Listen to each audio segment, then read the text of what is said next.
Welcome, everybody. It's the Icy Topic Chats for August 7th, 2025. Today, we're doing our recurring core session or core topic. In fact, I started these slides so long ago. I used to call them core sessions, and I haven't updated this slide. I updated other pieces. But today, we're talking about office space. So, this is our August session. And it seems, uh, I promise you, I don't plan these things out, but I seem to put these sessions right around recurring things that I need to figure out at these times. So, I always seem to need to talk about with my leasing agent about renewing my lease in August. And so am literally in this conversation about leasing right now. So it's so present with me as we're talking in my regular life. So it just seems so perfect. I have the same thing with contracting. We do contracting in October. I always seem to be doing a lot of contracting then because it's the start of the new fiscal year for a lot of the US federal grants and things like that. Um, anyway, so what we're going to talk about today is just different types of office spaces that you could engage in and you could have, and some of the pluses and the minuses, the costs and benefits of those sorts of things. So let's see how we go here. Oh, wow, that's great. Got all kinds of interesting things going on with my computer today. I'll go to the mouse function. So most of you, all of us, probably at some point have worked from home. We usually start there. Back in 2015, so 10 years ago, I did the survey for the TIG about where you work, and somebody was being kind of clever, and they put it in that the little treehouse behind my home. And so I've forever used this picture because of that. So this could actually be quite a nice office if you get electricity there. It looks like you've got a fireplace and everything. There's a lot of advantages for working from home. It's obviously you're already paying for your living space, so it should be inexpensive. Um, Depending on how you're set up as a business, if you're set up as a corporation, you can pay yourself rent, which is a great kind of advantage. If you're as a sole proprietorship, you can actually use this as a tax write-off. And there's lots of ways to do that. And when we get into the chat and the discussion later, we can talk about what that looks like. But if, in simple terms, you identify the costs for running your house, and then you identify the percentage of your space dedicated to your office. And that calculation, that percentage is what you would use as a write-off. And your an accountant would be able to help you think through that. There's a lot of cons, particularly if you have roommates or a family or anything like that. So obviously, you're going to have kids or a spouse or a dog. Or my mother-in-law lives with us, so there's always that possibility that they could be interrupted. Any meeting you ever have with an independent consultant, at some point you're going to have the dog jump up and go bark at the UPS individual. One thing I learned when after we hired our first staff person. I was still working from home, so I dedicated space for Tom and I dedicated space for myself, and that was working out just fine until I needed to go to a meeting, and he didn't feel, and it was uncomfortable and weird for him just to go to my house, and so at that point it was obvious we needed to get another space. All right. Oh, let's see. How about coffee shop and library? A lot of us end up doing that. We say, hey, I'm just going to go out and hang out at the Starbucks or your coffee place of choice and occupy this space. And some coffee shops are okay with that. After a while, they kind of give you that side eye. The advantages are it's free. I kind of should put quote marks around the free part because in many ways, that con on that is there's often hidden costs in coffee and lunch costs. Perhaps you're going to be encouraged to eat more fattening foods. So you are actually paying to be there, even though it's, in the way of coffee and other things. Usually there's free Wi-Fi. This is a great approach for when you're on the road or between meetings, particularly libraries, by the way. You can get free Wi-Fi there. I mean, these are publicly supported groups, and you can kind of sit down and find a quiet space. Just find the little corral in the back of the library. You are not private. It's not a long-term solution. I should actually say, since I should point out another option with the coffee shop library is that, or a hospital, because that's where I am today. I have a wonderful view. I don't know if anybody can see this. I know it's probably bad. I'm not in a private setting. I do have free Wi-Fi. I'm here on a doctor's appointment with my mother who's downstairs. So I wasn't even thinking about that as an option today. I was just kind of rolling with things today. But this works out really well. It's complicated on the 10th floor because there's a lot more people. So I know to go up to the 11th floor where it's very quiet. Apparently, there's not a lot of people want to talk to you on the urology floor for reasons I don't know. But I suppose if I was on the urology floor, I wouldn't want to talk to anybody either. This is not a long-term solution. And then you might end up with that kind of side eye from the barista. I think I'm saying that right. Barista at some point going, maybe you've been here too long and you're taking up our space. The next kind of logical solution that people go to is the co-working space. There's a lot of options pretty much everywhere, unless you're in very rural areas. But a co-working space is where you would pay to have a desk space. You could pay to have a cubicle. You could pay to have a shared office or even a dedicated office. And there's different cost levels. Sometimes they give out free coffee. Usually they have free. Oftentimes they'll have free beer. You got to be careful about how early you start on that. It can be affordable. There's a scale of prices from, very inexpensive to, a dedicated space. So you have that option to be upgraded or downgraded. The con may be, you're not that much different than if you're particularly just like a table space. You might have distractions and noise. You may not have privacy or storage. Um, the cost, which can be reasonable, it may be more than what you're ready to pay right away. You may or may not have good space or meeting facilities. By the way, when we're talking about leasing space, hopefully we have a chance to talk to Kurt, who I know is here. He's got a wonderful setup, and I'd love to, when I'm done with the recording, I'd love for him to talk about his setup for his leased space, which is the next topic here. So lease space, a lot of different kind of options here. There's different kinds of leases. Now, I have a lease where it's all inclusive, where I pay a flat amount, and then I pay for my own internet, but water and electric, and the they take care of cleaning ice and they vacuum the main areas and they take care of cleaning the bathrooms and things like that. And all I do is pay a flat amount for everything else. There's also one where you would have a triple net lease, net. Um, and that's where it's more along the lines of it's like owning your own building, except you don't own it. You pay the taxes, you pay all the utilities, that's the two nets. And the third net is, of course, the lease payment. So that's the con. When you lease a space, you have a locked in price, meaning that can be a con, that can be a pro, meaning you know what you're going to pay and you can count on that for a period of time. So, for instance, I live in Southern Illinois and I'm in an old building that needs some renovation. Our current space is, I don't know if it's 1,500 or 2,000 square feet for several offices.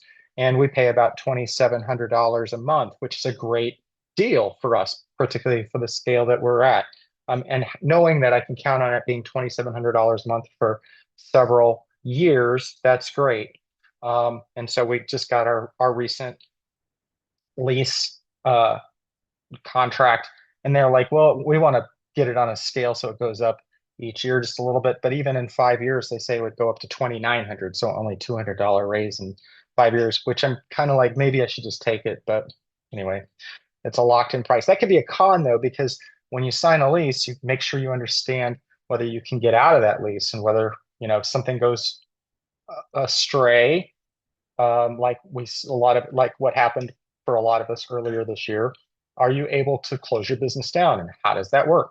You need to make sure you're reading your contract. Subleasing space to yourself.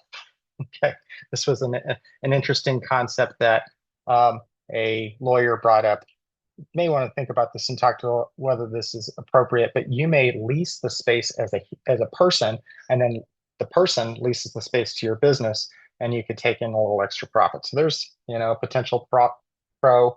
I say free up capital, which means you're freeing up capital in place of buying a place, which is going to be one of the next topics after this. So you can save money by not going all in on a space that you're purchasing, and you can use that towards hiring a person or other expenses you might have. If you lease a space, frankly, it might be a nicer location than what you can afford to buy. Might be in a place that makes sense for you. Um, some of those other cons, you're putting money towards somebody else's equity and it's not your own.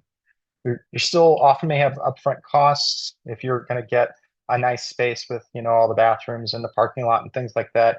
You may be required or you may need to, modify the space so that it makes sense, buying furniture, buying things like that. And you need to understand your variable costs. Do they have the option to raise your rent? Last spring, I got a out of the blue email saying we've decided to change the cost of your CAM. And I had to remember what a CAM is, which is common area maintenance. And they said, well, your common area maintenance costs are higher than we expected. So we decided to change them. I had to, go back and forth and go through my lease and talk to lawyers. And at the end of the day, they're like, oh, yeah, we decided we're not doing that because we can't. I was like, I know. So this is one of those little headaches that you don't expect with lease space. All right, purchase space. Most of us are not going to do this. Um, I've learned a lot about this recently because I like the idea of purchasing space and having my own. I like the idea. I'm not convinced it'll work, but we did put in a bid for a building to purchase last November, and we would have put a lot of our capital, a lot of money towards it to for a down payment, and well, the people just never responded to us.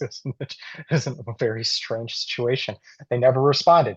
Um, we were really looking forward to it. We liked the idea of having our own little home and we could do what we wanted to. And we knew that my partner and I could build equity around it. And we'd have this, we'd feel like we're part of the Edwardsville community. And so that was the big idea. We would be able to control our own fate. We'd be, as I put in here, we'd have fixed costs. We'd know what our costs are in the way of our mortgage for the building. We would be the boss. We wouldn't be told what to do. We wouldn't, get frustrated with our building owners and things like that. The biggest con is the cost, right? Because, we were going to commit, I think, be completely transparent here, about $200,000 for the down payment. And that's $200,000 that I wouldn't have now, which I'm very happy to have kind of sitting in the bank as a just in case kind of money in case we need to use it for, well, all the other uncertainties that we seem to have these days. So the pro, obviously, you buy a piece of property, it should hypothetically appreciate in value. So you could have market increases and you could build equity. And, a lot of us buy our own houses because we know we get, and that's the kind of idea of personal wealth and gain that way. And so this is another way to grow your own wealth. However, there's no guarantees there. You could have market decreases and you could be, as they say, upside down. The big opportunity loss is that you are committing that money towards a building when you could be using it to hire a person or giving yourself some level of, insurance that you have backup funds. You have all those upfront costs and you have the maintenance that come along with it. I mean, not to mention, remember taxes. Um, you've got the maintenance of just like I would have to find somebody to mow the lawn or I would be mowing the lawn at the building that we put a purchase in on. And so those are the big thoughts there.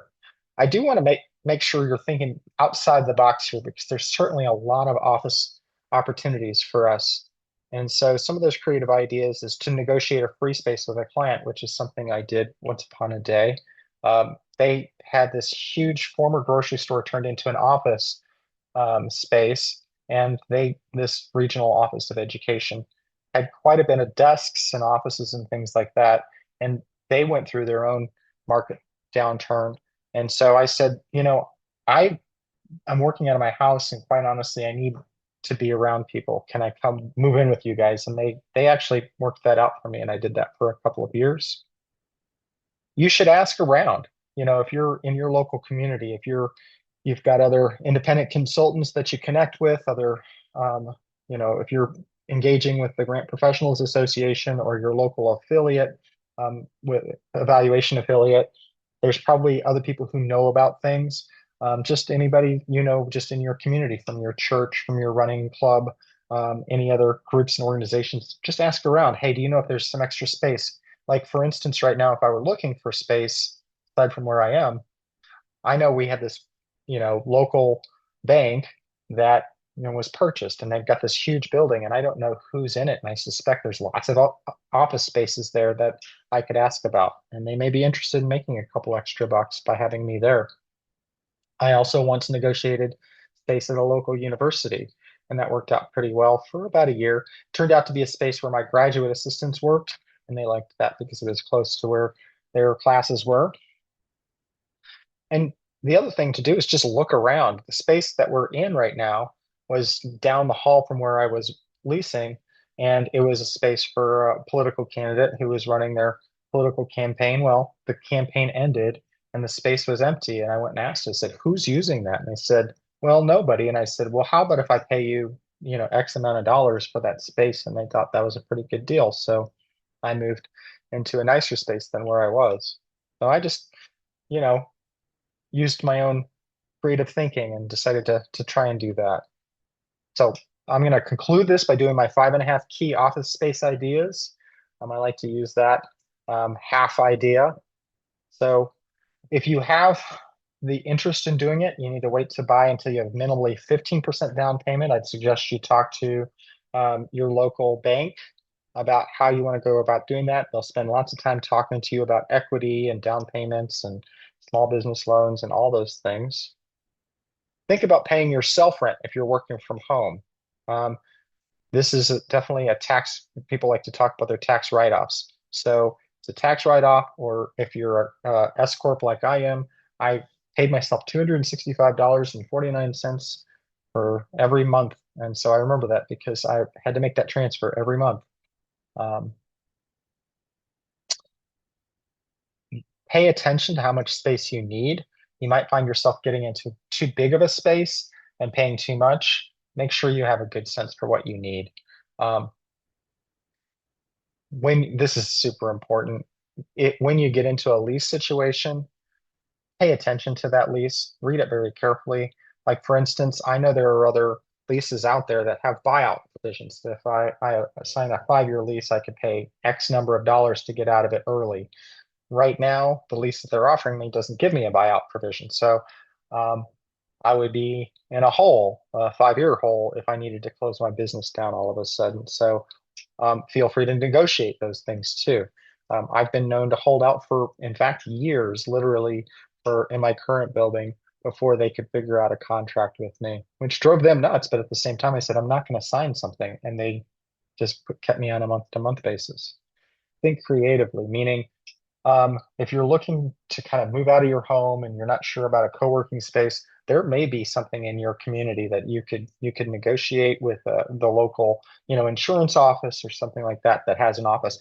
Think about accountants. A lot of accountants are super busy in the spring, but they may not have as much need for their space the rest of the year. Yeah, and so for that, use your social network for ideas. Anyway, so thanks for listening today. We've got some upcoming sessions. Tamara Hamai is going to talk about RFPs, which is super important right now. A lot of us thinking about requests for proposals in the federal government. We call them NOFOs, Notice of Funding Opportunities.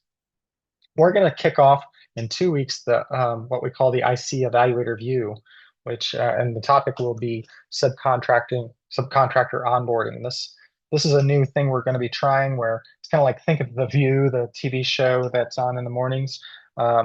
It'll be a panel and we'll be discussing it. So I'll be facilitating it with a group of us. Then you can see Sarah Lang will be here a couple weeks after that. And then we're going to go into the next core topic in September on subcontracting and hiring.